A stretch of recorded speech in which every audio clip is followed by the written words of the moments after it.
वक्रतुंड महाकाय सूर्यकोटिसमप्रभ निर्विघ्नं कुरु मे देव सर्वकार्येषु सर्वदा अज्ञानतिमिरान्धस्य ज्ञानाञ्जनशलाकया चक्षुरुन्मीलितं येन तस्मै श्रीगुरवे नमः। केयूरान् विभूषयन्ति पुरुषं हारान् चन्द्रोज्ज्वलाः न स्नानं न विलेपनं न कुसुमं नालङ्कृता मूर्धजा वाण्येकासमलङ्करोति पुरुषं या संस्कृता धार्यते क्षीयन्ते खलु भूषणानि सततं वाग्भूषणं भूषणम्। नमो आदिबोधात्मरूपा परेशा नमो हंसनारायणा निर्जरेशा नमो ब्रह्मदेवा वसिष्ठा श्रीरामा नमो मारुति रामदासाभिरामा श्रीराम जय जय रघुवीर समर्थ। नमस्कार।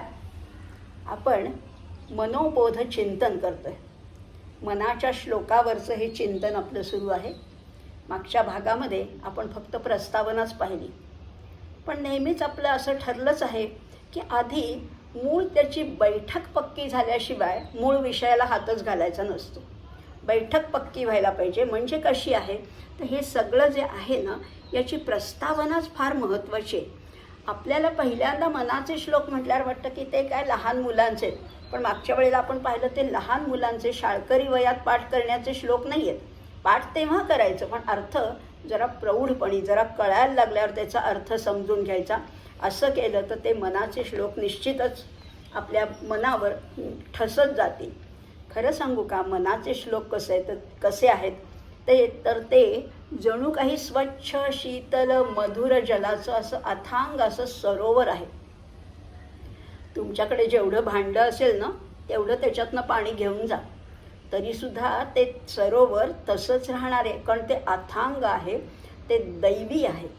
तुमचं बुडकुलं, तुमचं भांडं जरी लहान असलं तरी हरकत नाही, हळूहळू करत करत ते बुडकुलं बुडवायचे त्याच्यामध्ये आणि आपल्याला झेपेल तेवढं त्याच्यातलं आकलन करून घ्यायचे।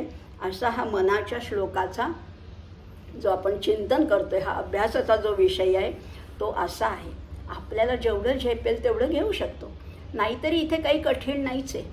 संस्कृत नाही आहे, अवघड अशी काही आर्ष भाषा वगैरे काही नाही आहे। फार बुद्धीची कुशाग्रतासुद्धा सुरुवातीला तरी आवश्यक नाही आहे।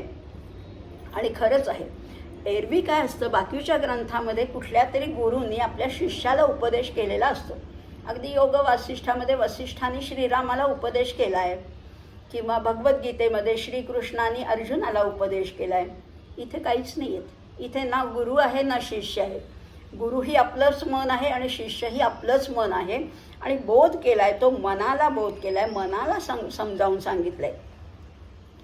समर्थानीच म्हणले, येथे बोल नाही जनासी हे अवघे आपणाच पासी शिकवावे आपुल्या मनासी क्षणक्षणा।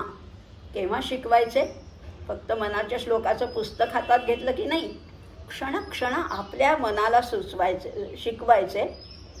आणि खरंच परमार्थ कृपा जर का व्हायची असेल, परमार्थ मार्गावर वाटचाल करायची असली तर पहिल्यांदा मन अनुकूल व्हायला पाहिजे। आणि मन जेव्हा आपल्यावरच प्रसन्न असतं तेव्हा ते आपल्याला बंधनातनं मुक्त करतं। आणि मन प्रसन्न असलं की बुद्धी एकाग्र होते। आपल्याला माहितीच आहे, प्रसादे सर्व दुःखानां हानिरस्योपजायते प्रसन्न चेतसो हि आशु बुद्धी पर्यवतिष्ठते। बुद्धी एकाग्र व्हायला मन पहिल्यांदा प्रसन्न पाहिजे। आणि म्हणून समर्थांनी या मनाला चुचकारलंय, समजावलंय, कुरवाळलंय, आणि मग सांगतायत की अरे तू असं वाग तर तुझ्याच ते भल्याचं आहे, तुझ्याच कल्याणाचं आहे। आणि मन कसं आहे सांगू का, मन हे दारासारखं आहे। ज्या दारातनं आपल्याला आत जाता येतं त्याच दारातनं बाहेरही पडता येतं। म्हणजे मन हे अडथळा पण आहे आणि मन हा सगळ्यावरचा उपाय पण आहे। असं जर का हे मन आपल्याला आपला स्वाधीन करता आलं तर ते मन कसं आहे, तर हे सगळं जीवनाचं नियमन करणारा असा तो महत्त्वपूर्ण असा घटक आहे. आणि भोवतालची आजूबाजूची परिस्थिती जरी विपरीत असली तरी हे संस्कारक्षम जर का मन आपल्या ताब्यात असेल तर ते सद्गुणाचा सुगंध पसरवतं. मन ताब्यात असलं की सगळं जमायला लागतं. आणि मन काय आहे, तर ते अशुभाशी तडजोड करत नाही, तर ते संघर्ष करतं. अशुभाबरोबर संघर्ष करण्याचं सामर्थ्य मनात आहे. आणि अध्यात्मशास्त्रामध्ये या मनाचाच विचार आहे, सगळीकडे मनाचाच विचार केला आहे. कारण खरं सांगू का, जिथे रोग झाला आहे ना तिथेच उपाय करायला पाहिजे. रोग कुणाला झाला आहे, हा भवरोग कुणाला जडला आहे, तर तो मनाला जडला आहे.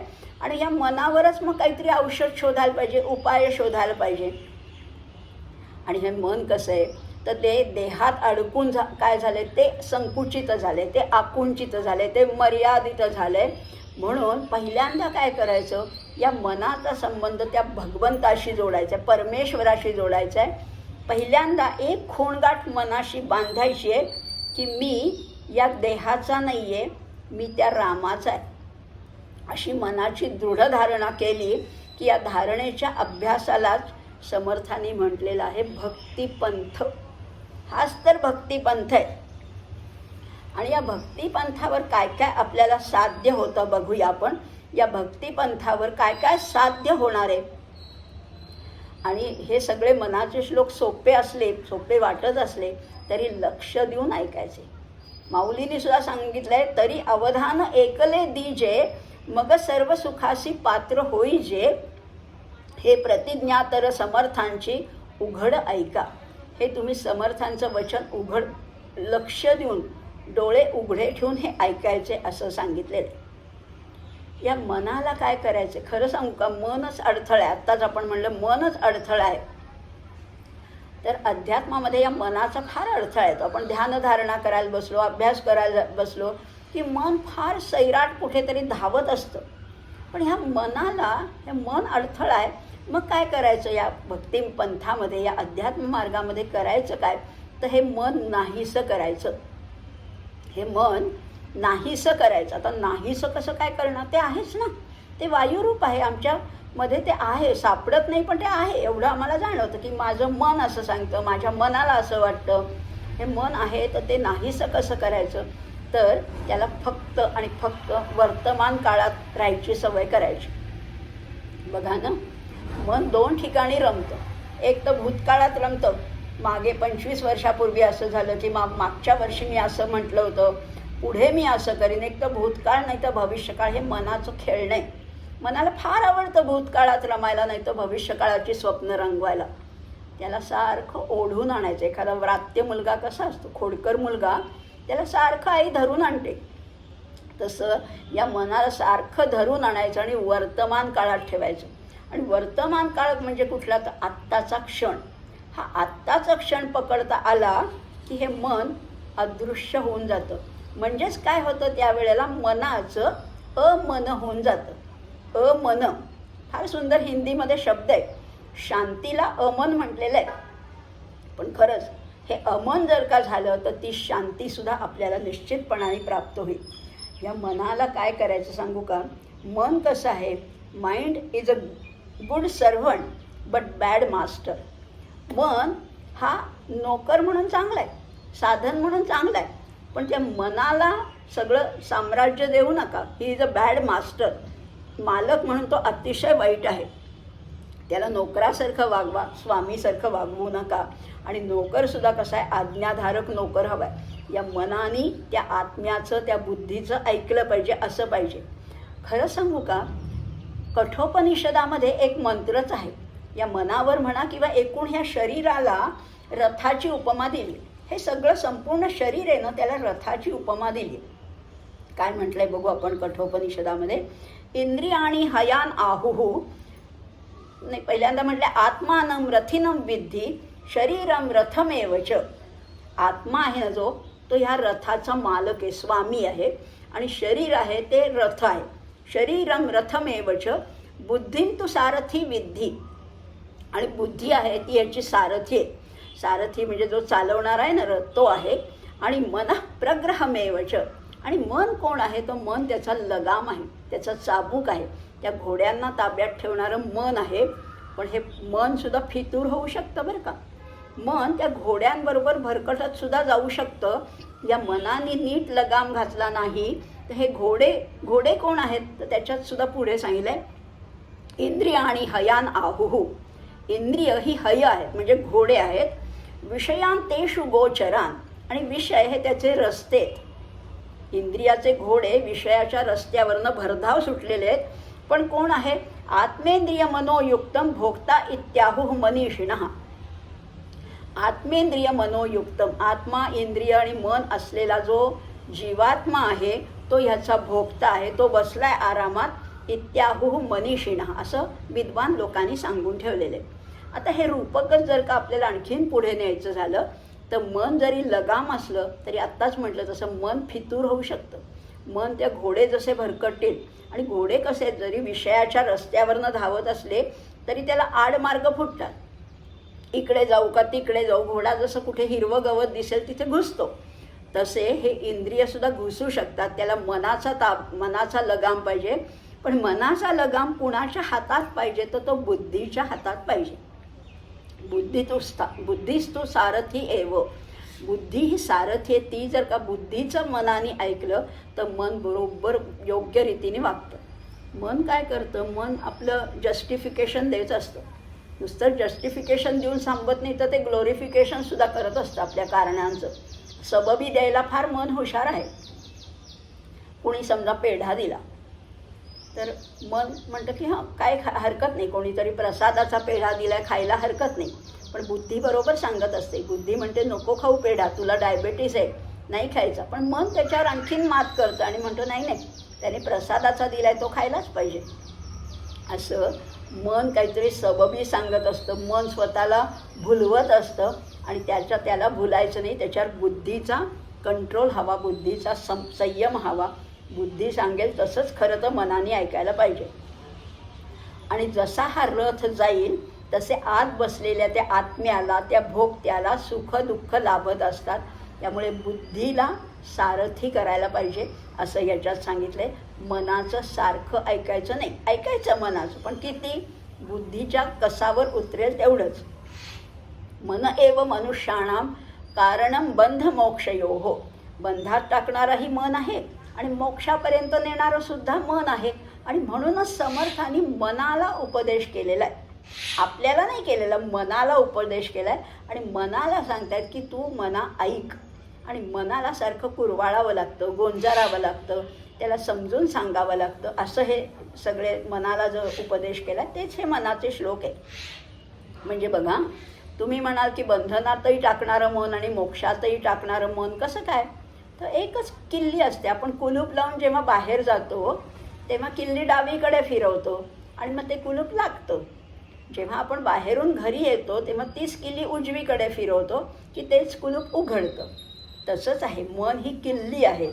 मनोजय जर का प्राप्त करायचा असला तर पहिल्यांदा मनावर स्वाधीन पाहिजे. मन हे आपल्या ताब्यात पाहिजे. आणि असं म्हटलेलं आहे, मन हे दोन्ही प्रकारचं असू शकतं. एखादी सुरी आहे बरं का, छोटीशी सुरी आहे. या सुरीनी, या चाकूनी ऑपरेशनसुद्धा करता येतं. डॉक्टर एखाद्या अगदी रुग्णाचा प्राणही वाचवू शकतात आणि त्याच सुरीने कोणाचा खूनही करता येतो. म्हणजे मनाला तुम्ही हिलिंग नाईफ बनवायचे का किलिंग नाईफ बनवायचे तुम्हीच ठरवा. आता ह्या मनाला इतकं समजावून सांगतायत समर्थ, आपल्यालाही कळतंय, वळत नाही अजून पण कळतंय. मग आता ह्या एवढे मनाचे श्लोक आम्ही कशासाठी एवढे शिकायचे? कशासाठी त्याच्यावर एवढा विचार करायचा? काय मिळणार आहे चिंतनातनं? ते समर्थांनी सगळ्यात शेवटच्या श्लोकात सांगितले, फलश्रुतीमध्ये सांगितले, मनाची शते ऐकता दोष जाती. ही 100 म्हणजे 205 श्लोक आहेत. मनाची शते ऐकता दोष जाती, मती मंदते साधना योग्य होती. आता साधना करायला आम्हाला सुरुवात करायची आहे.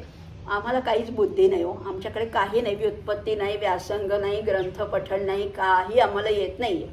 पण ठीक आहे ना, मती मंदते साधना योग्य होते. साधनेला तुमचं मन अनुकूल तरी करून देण्याचं सामर्थ्य या मनाच्या श्लोकात आहे. मती मंदते साधना योग्य होती. आणि काय होणार आहे? चढे ज्ञान वैराग्य सामर्थ्य अंगी. तुम्हाला ज्ञानही प्राप्त होणार आहे. वैराग्य म्हणजे अनावश्यक गोष्टीची जी अनासक्ती आहे ती सुद्धा आपल्यामध्ये बांधणार आहे. चढे ज्ञान वैराग्य आणि सामर्थ्य. कशाचं सामर्थ्य? उपासनेचं सामर्थ्य, साधनेचं सामर्थ्य आमच्या अंगामध्ये येणार आहे. आणि केव्हा येणार आहे? पण म्हणे दास विश्वासता मुक्ती लागी. याच्यावर विश्वास ठेवा. हे मनाचे श्लोक एवढं तुमच्यामध्ये परिवर्तन करू शकतात. याच्यावर विश्वास ठेवा, श्रद्धा ठेवा. निश्चित आणि निश्चितपणाने हे तुमचं सगळं साध्य होणार आहे. कारण मनाचे श्लोक कसे आहेत? भव्य आहे, दिव्य आहे, उदात्त आहे, शांत आहे, प्रसन्न आहे, समाधानी आहे, तेजस्वी आहे, निरलेस आहे, कार्यक्षम. आपल्या मनाला करण्याचं सामर्थ्य देणारे हे इतके प्रभावशाली मनाचे श्लोक आहेत. आणि त्याचाच आपण आता अभ्यास करणार आहोत. प्रस्तावना पुष्कळ आपण बोललोय. आणि खरंच आहे, हा जो मन आहे ना, तर हा जो देहात अडकून जो आकुंचित झालेलं जे मन आहे त्याला भगवंतापाशी घेऊन जायचे. आणि त्याला समर्थ म्हणतात भक्तिपंथ. या भक्तिपंथाने जायचे आपल्याला. बघूया आता कसं जाता येईल बरं का. आता आपण मनाच्या श्लोकाच्या पहिल्या श्लोकाला प्रारंभ करणार आहोत. आपण काल कथा पाहिली. समर्थांना त्या रामनवमीच्या उत्सवासाठी, समर्थांना नाही पण त्यांच्या शिष्यांना काळजी वाटत होती की उत्सवासाठी धान्य कुठनं आणायचं. आणि तेव्हा त्या प्रसंगी समर्थांनी कल्याणला जवळ बोलवलं. त्याला लेखणी आणि कागद घेऊन बसायला सांगितलं आणि सुरुवात केली. गणाधीश जो ईश सर्वा गुणांचा. त्याच श्लोकांचा आपण अभ्यास करतोय. गणाधीश जो ईश सर्वा गुणांचा, मूळारंभ आरंभ तो निर्गुणाचा. नमो शारदा मूळचत्वार वाचा, गमू पंथ आनंत या राघवाचा. श्रीराम जय जय रघुवीर समर्थ. सगळ्यांना परिचित आहे, सगळ्यांचा पाठच आहे हा श्लोक. कारण लहानपणी काही श्लोक पाठ केले असतील, काही विसरले असतील, पण हा श्लोक मात्र सगळ्यांना मुखोद्गत आहे. पण अतिपरिचयात अवज्ञा, आपण तो सोडूनच देतो. आपण म्हणतो काय नुसतं गणपतीला वंदन केले, शारदेला वंदन केले, जाऊ दे. एवढं नाही आहे. गणपतीला कशासाठी वंदन केलेलं आहे तेही बघणार आहोत. इंद्रियांचा स्वामी आणि सगळ्या गुणांचं अधिष्ठान, तसंच जो निर्गुणाचा सुद्धा आरंभ आहे असा जो मूळ पुरुष आहे. सुरुवात कुठनं होते? गणपतीचंच नाव आहे आदी. आदी म्हणजे तो सुरुवातीचा आहे. आपण कुठल्याही पूजेत नाही का आधी गणपतीची पूजा करतो. असा जो मूळ पुरुष आहे अशा गणेशाला मी वंदन करत आहे. आणि जी शारदा आहे, शारदा कशी आहे? चारही वाणीचं मूळ ज्याच्यामध्ये आहे अशी शारदा. या दोघांना मी नमस्कार करतो. आणि पुढे तिसरं म्हटलेलं आहे गमू पंथ आनंत या राघवाचा. आता ती शारदेला वंदन केलं, गणेशाला वंदन केलं. आणि आता समर्थांचे जे सद्गुरू आहे, समर्थांचं जे आराध्य दैवत आहे त्या श्रीराम प्रभूंना मी वंदन करतो असं आता समर्थ म्हणत आहेत. खरं म्हटलं ना तर हा मंगलाचरणाचा श्लोक आहे.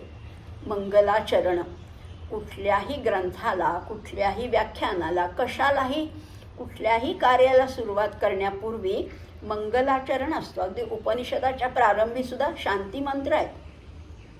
असा हा मंगलाचरणाचा श्लोक आहे. याच्यामध्ये गणपतीला तर वंदन आहेच. पहिल्यांदा गणेशाला वंदन आहे, मग शारदेला वंदन आहे, मग सद्गुरूंना म्हणजे श्रीरामप्रभूंना वंदन आहे. कुठलंही पवित्र कार्य सुरू करताना गणेशाचे आशीर्वाद हवेच. कारण त्याचंच एक नाव आहे विघ्नहर्ता. हा विघ्नहर्ता काय आहे? तर खरंच आहे, कुठलंही कार्य 100% यशस्वी होईल अशी आपल्याला खात्री नाहीच देत आहे. पण या जगामध्ये कितीतरी विघ्नसंतोषी लोक असतात. आणि विघ्नसंतोषी लोक त्यांना चांगलं कार्य बघवतच नाही. अगदी पूर्वीच नाही का विश्वामित्रांच्या यज्ञामध्ये सुद्धा राक्षस त्याच्यामध्ये बाधा आणायचे. आजच्या काळात सुद्धा आसुरी वृत्तीचे अनेक लोक आहेत. तुमचं काहीतरी चांगलं चाललंय की त्याच्यामध्ये काहीतरी खुसपट काढणं, काहीतरी बाधा आणणं, अडथळा आणणारे असे लोक असतात. आणि याच्या पलीकडे वातावरणात सुद्धा काही आसुरी शक्ती असतातच ना. आता त्यांना हे पवित्र कर्म काही बघवत नाही. आणि गणेश कसा आहे तर ह्या सगळ्या विघ्नांना दूर करणार आहे, सगळा हा विघ्न हरताय. आणि कसा आहे तो गणाधीश आहे, म्हणजे शिवगणांचा तो अधिपती आहे. अधीश शब्द वापरला आहे बरं का. ईश म्हणजे शासनकर्ता, नियंत्रक, आणि अधीश म्हणजे एखाद्या विशिष्ट समूहाचा जो पती आहे, सेनापती आहे, अधिपती आहे, त्याला अधीश म्हटलेलं आहे.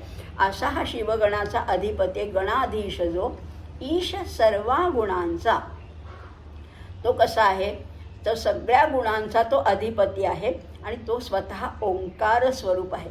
ओंकार स्वरूप आहे आणि म्हणून त्याला म्हटलेलं आहे मुळारंभ. दोन अर्थ आहेत बरं का, मुळारंभचे सुद्धा दोन अर्थ आहेत. मुळाचा आरंभ या आणि इथे गणपती हा नेहमीचाच आपला गणपती नाही आहे, तर हा निर्गुणाचा आरंभ आहे. निर्गुण म्हणजे जसं आपण शिवशक्ती म्हणतो, प्रकृती पुरुष म्हणतो, त्याच्यातला हा तो आहे, तो गणेश आहे. इथे गणेश म्हणजे शिवाचं प्रतीक आहे आणि त्याला मुळारंभ म्हटलेलं आहे. तो एक अर्थाने मुळाचा आरंभ. आणि दुसरा अर्थ आहे की गणपती कसा आहे तो ओंकार स्वरूप आहे. आणि ओंकार स्वरूप माऊलीने तर फार सुंदर वर्णन ज्ञानेश्वरीच्या अगदी पहिल्याच काही ओव्यामध्ये केलेलं आहे. तो गणपती ओंकार स्वरूप आहे. आकार चरणयुगुल, उकार उदर विशाल, मकार महामंडल मस्तकाकारी. हे त्या गणपतीचं वर्णन आहे. म्हणजे आपण जो ओंकार करतो तोच आडवा केला ना की ते संपूर्ण गणपतीचं वर्णन होतं. दोन चरण आहेत, मध्ये उदर आहे, त्याच्यावरती मस्तक आहे, असं त्या गणपतीचं वर्णन केलेलं आहे.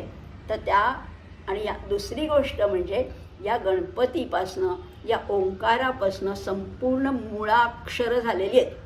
आपल्या मराठी देवनागरीमध्ये जी 52 मुळाक्षरं आहेत, या 52 खरं म्हटलं तर मातृका आहेत. आणि या मातृकाच्या मूळ कुठे आहे तर या ओंकारामध्ये. आणि हा ओंकार स्वरूप हा गणेश आहे आणि म्हणून त्याला वंदन केले. गणाधीश जो ईश सर्वा गुणांचा, निर्गुणाचाही तो मुळारंभ आहेच. आता ते गणपतीचं रूप आणि ओंकाराचं रूप अगदी एकमेकाशी चांगलं जुळणार आहे. असा हा गणपती गणांचा, समूहांचा, लोकांचा नेता आहे. तो स्वतः रक्षण करता आहे. तो ईश म्हणजे शास्ता आहे. शास्ता याचा अर्थ सगळ्यांचं पालन पोषण करणारा आणि जो कोणी चुकीचं वागेल त्याला शिक्षा करणारा, असा तो शास्ता पण आहे. या गणपतीच्या ठाई काय काय गुण आहेत. बुद्धिमत्ता तर आहेच. बुद्धिमत्ता आहे, बहुश्रुतता आहे, शौर्य आहे, धैर्य आहे. त्याचे कान मोठे आहेत कशासाठी, कारण तो पुष्कळ ऐकतो. पुष्कळ ऐकणारा बहुश्रुत असा हा गणपती आहे. शौर्य आहे, धैर्य आहे, त्याचे डोळे बारीक आहे, याचाच अर्थ त्याची सूक्ष्म दृष्टी आहे. त्याच्याकडे उद्यमशीलता आहे, क्षमाशीलता आहे, दृढता आहे, कर्तृत्व आहे, सामर्थ्य आहे, लोकसंग्रह आहेत. अहो किती गुण सांगावे. सगळे जे तुम्ही गुण म्हणाल ते सगळे या गणपतीच्या ठिकाणी आहेतच. आणि नुसते आहेत असं नाही, ते उत्कटतेने आहेत, उत्कृष्टतेने आहेत. असे सगळे सद्गुण त्याच्याजवळ नम्र अशा विनयाने राहतात. तो गुणाधीश आहे, तो गणपती आहे, तसाच तो गुणपतीसुद्धा आहे. निर्गुणाची सगुणात येण्याची इच्छा ज्याच्या रूपाने साकारली असा हा गणेश आहे. सगळ्या गुणांचा तो ईश आहे. खरं म्हणलं तर सगळे गुण आहेत ना ते सद्गुणच असतात. इथे या विश्वामध्ये वाईट काहीच नाही आहे. प्रकाश आणि अंधार या सगळ्या आपण सापेक्षतेने शब्द वापरतो. प्रकाशाचा अभाव म्हणजे अंधार आहे, सद्गुणांचा अभाव म्हणजे दुर्गुण आहे.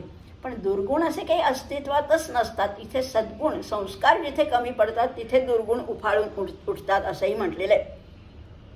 त्यामुळे हा सगळ्या गुणांचा मुळारंभ आहे, निर्गुणाचाही मुळारंभ आहे. आता या सगळ्या गोष्टीला, या विघ्नहर्त्याला आपल्याला वंदन करायचे की आमच्या या सगळ्या कार्यामध्ये. आता अर्थातच समर्थ या लेखन कार्याला प्रारंभ करतात आणि म्हणून लेखन कार्याचा सुद्धा श्री गणेशा कुणापासनं सुरू केला आहे तर गणाधीश जो. आणि नमस्कारासाठी म्हणा, भक्तीसाठी म्हणा, प्रगतीसाठी म्हणा, सगुणाचंच आलंबन लागतं. याच्याशिवाय दुसरं काही शक्य नाही होत. हे सगळं होत असताना विघ्न आता विघ्न आपण बघितली, विघ्न संतोषी लोक पाहिले, वातावरणातली विघ्न पाहिली. अशीच 3 प्रकारची विघ्न आपल्या कुठल्याही कार्यामध्ये येऊ शकतात.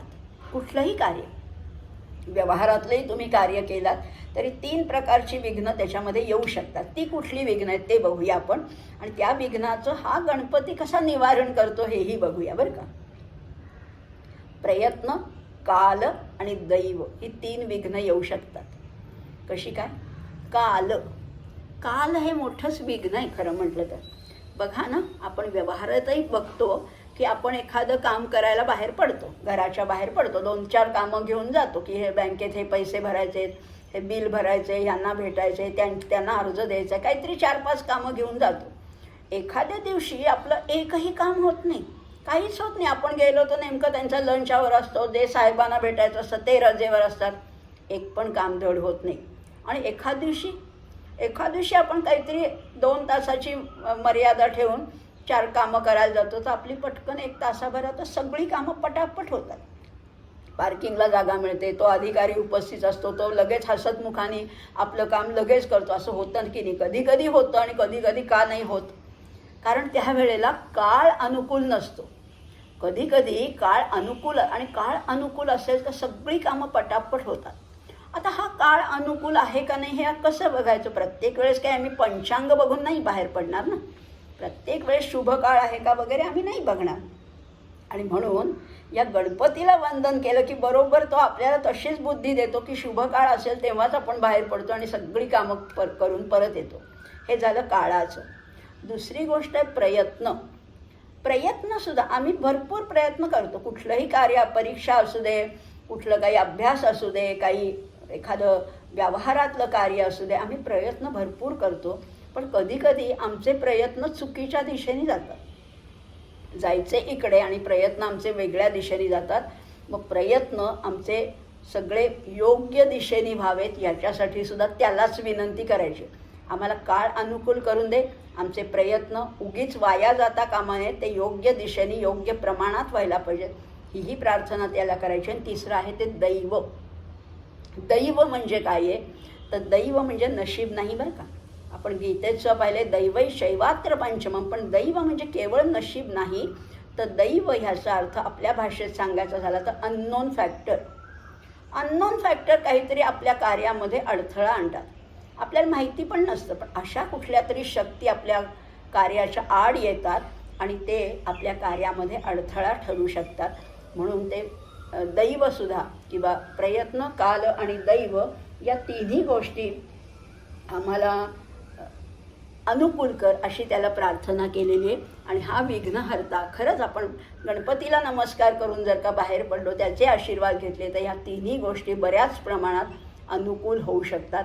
इथे तर समर्थांना आता पुढचे मनाचे श्लोक लिहायचे. म्हणून पहिल्यांदाच गणाधीश जो ईश सर्वा गुणांचा, हा जो परमेश्वराचा प्रत्यय ना, आपण गणपती हे आता सिम्बॉलिक किंवा प्रतिकात्मक रूप घेतलेलं आहे, पण खरं म्हटलं तर ईश्वर भक्ती करायची तर ते 3 पातळ्यावर करायची असते. एक म्हणजे जीवात्मा, एक म्हणजे विश्वात्मा, आणि एक म्हणजे सच्चिदानंद स्वरूप परमात्मा. एक आहे व्यष्टी, एक आहे समष्टी, आणि एक आहे परमेष्टी. या तिन्हींना संतुष्ट केलं तर तो गणपतीही प्रसन्न होतो आणि आपली पुढची वाटचाल सुकर आणि सुखद होऊ शकते.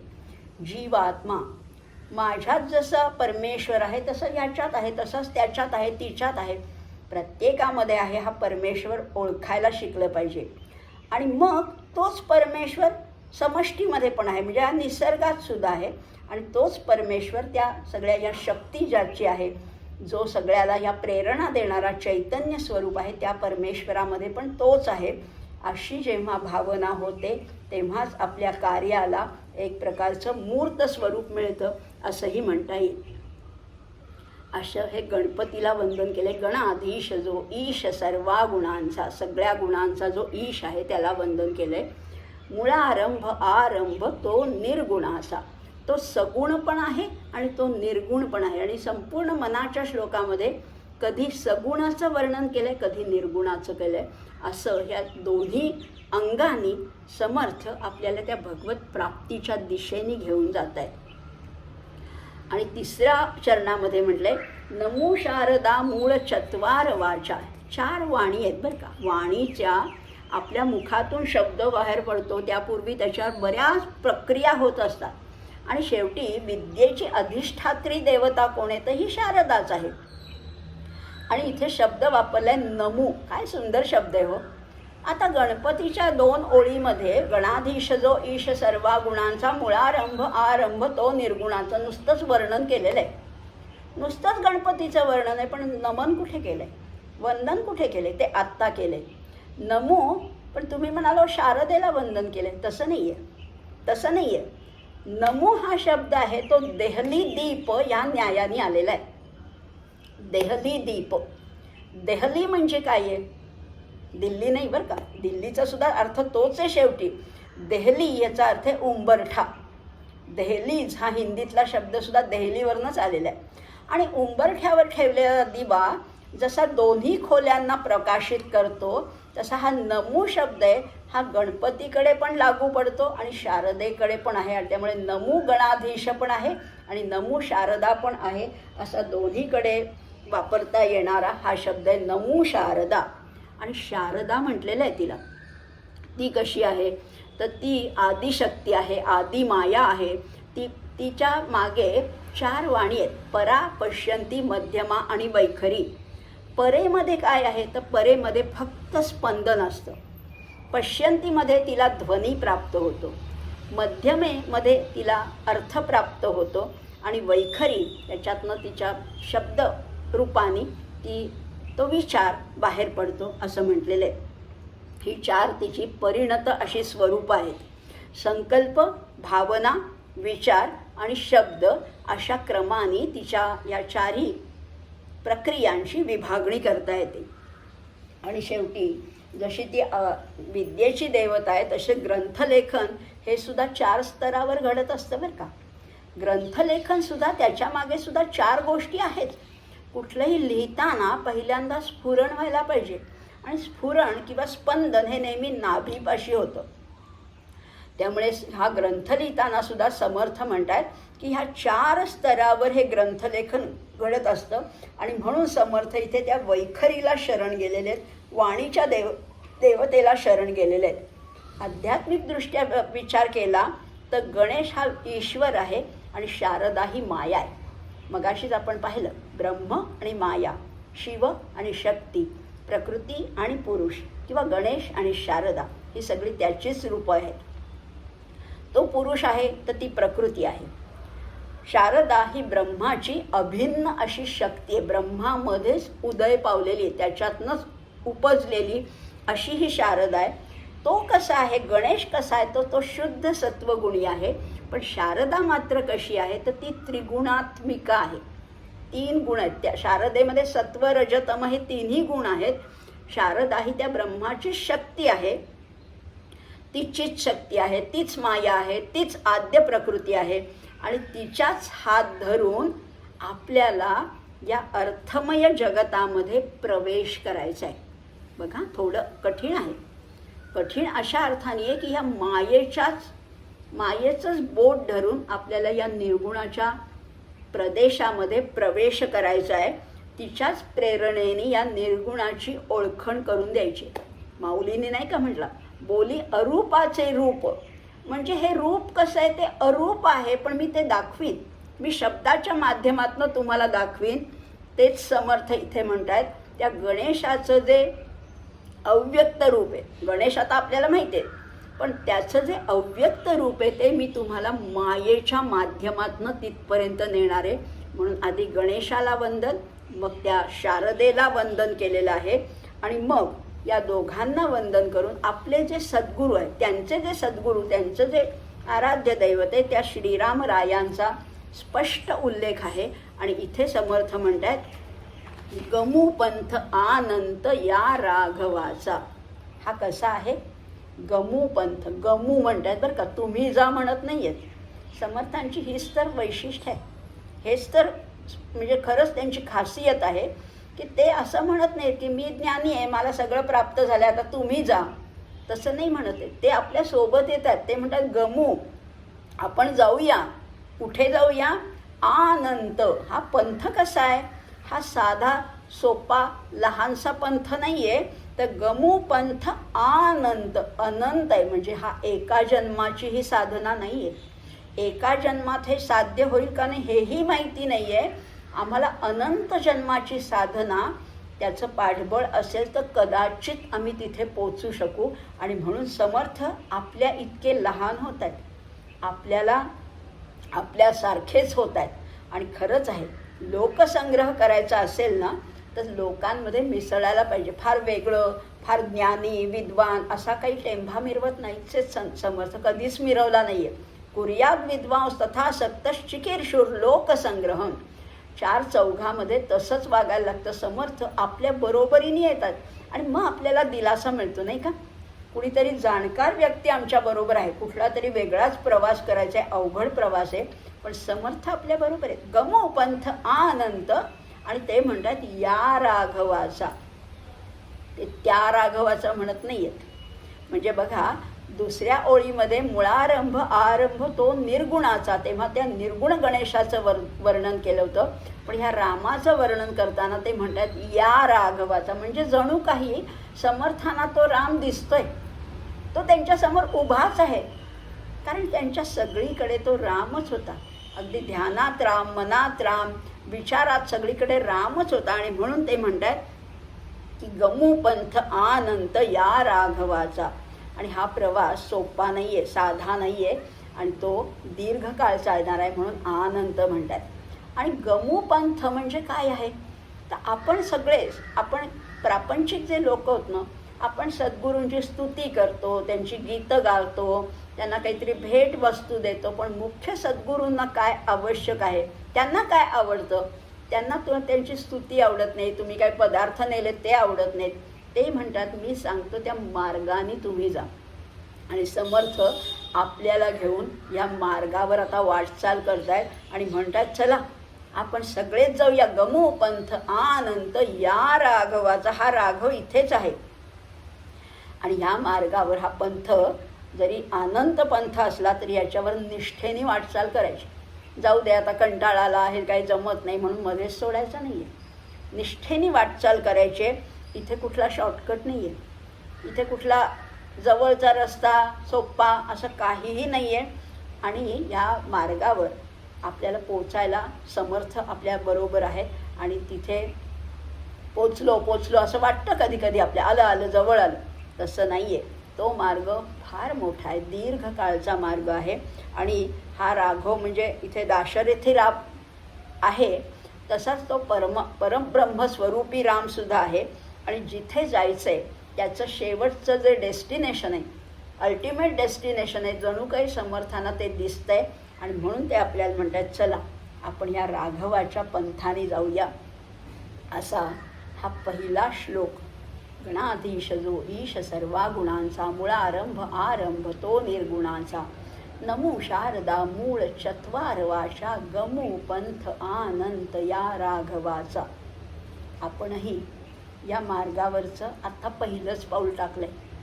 पण समर्थ आहेत, आपल्याबरोबर समर्थ आहेत, त्यामुळे आपल्याला घाबरण्याचं काहीच कारण नाही.